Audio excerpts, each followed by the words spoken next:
What is the significance of celebrating Janmashtami? What is the deeper meaning of this day? Janmashtami, the day when Lord Krishna was born, is a day full of significance, full of hope. It gives us hope, gives us something to dream about. It assures us that the great personality is always there with us. Having great personality with us, it only means we will be supported in all our rightful actions, righteous actions. If we follow the Dharma, then His assistance is always there. His help is always there. He will always side with dharmic people.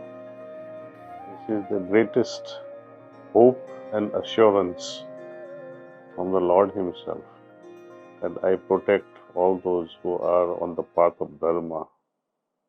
It automatically means that those who are on the path of Adharma, He is not party to them.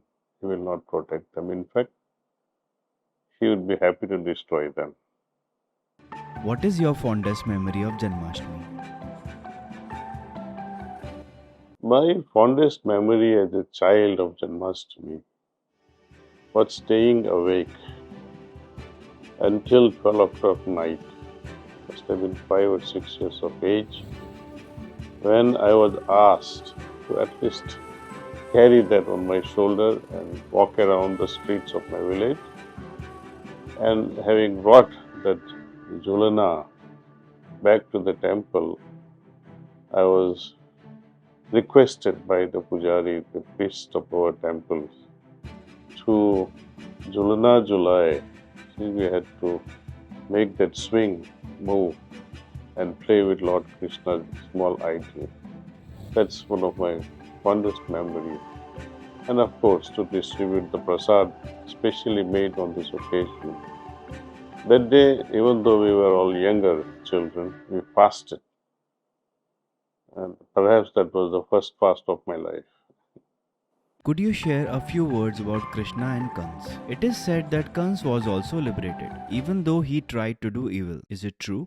What to say when Krishna had to unfortunately kill his own mama, mother's brother? People have a belief that whosoever gets killed by the Lord Himself will get liberated. But I doubt it very much. I doubt if he was actually liberated. I mean, the Kansa. What is the most important teaching from Lord Krishna or from the Bhagavad Gita? There are so many. It's not just one. There are many, many very important, very crucial learnings that we have to accept and imbibe and make it part of our life. Number one, if the Lord may reveal His form, He may grant us darshan. But if you see, Arjun, despite of being shown gracefully that darshan by the Lord, he requests him to come back to his friendlier form, because that form was quite fearsome. On the battlefield, there is Drona watching that form. Bhishma Pitama is also watching Lord Krishna's Vishwarup. Now, the catch here is, Arjun still was not very convinced until Krishna transmitted to him and somehow elevated his superconsciousness and made him aware of his duty. What about the others? We say having darshan of the Lord gives you wisdom. But did these two great guys, Drona and Bhishma Pitama, learn anything from Vishwarup Darshan? No. If they could have been enlightened, at least they could have been enlightened with this knowledge, with the wisdom that let us not fight with the Lord Himself. Let us surrender. Let us drop our weapons and follow the path of Dharma. This is one lesson. Second lesson that I have learned from Mahabharata war, and especially from the life of Lord Krishna, telling Bhishma Pitama his folly. The same time, similar thing also happens in Ramayana with Dashrath. Both Bhishma and Dashrath are head bent on fulfilling their promise. Promises may be great, but to fulfill in a way that will incur loss to somebody else, I cannot assume such responsibility. My fulfilling of a promise should not destroy somebody else, some third party. This arrogance was there in both. Pran jaye par vachan nahi jaye. This arrogance, absolute arrogance on the part of Dashrath. He could have said to Kaikeyi, I'm sorry, I cannot fulfill. If you wanted to ask something from me, you can ask from me personally. Ram, however, my son, it is still his life. I cannot ask him to go to a forest. This is wrong. Similarly, promise of Bhishma. Hastinapur is a physical entity. What is he going to protect? While destroying the entire generation of princes, what do you get out of it? If he had some sense, he could have sided with the Dharma and still protect Hastinapur.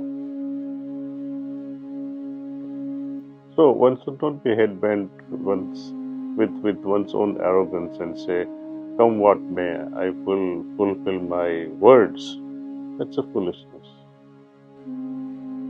Another one I learned from Lord Krishna's life. He says so many things, and one of the finest things is says that I dwell in every heart of all living beings.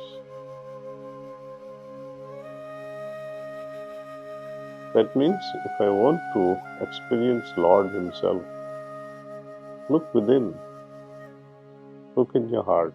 But He Himself has given His postal address, the heart. Look myself in your heart. And where are we looking for the Lord?